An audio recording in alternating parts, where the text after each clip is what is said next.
జీవితంలో ఒకసారైనా శబరి యాత్ర చేయరా, హరిహర పుత్రుడు అయ్యప్ప మన తోడు నీడై ఉండునురా. స్వామియే అయ్యప్పో అయ్యప్పో స్వామియే, స్వామియే అయ్యప్పో అయ్యప్పో స్వామియే.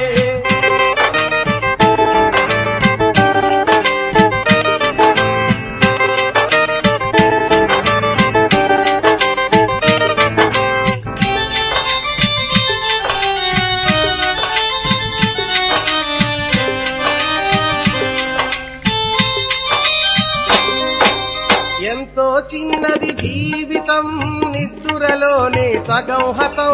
ఎంతో చిన్నది జీవితం, నిద్దురలోనే సగం హతం. ఉన్నంతలో ఏ కొంతైనా అయ్యప్పను సేవించరా. స్వామియే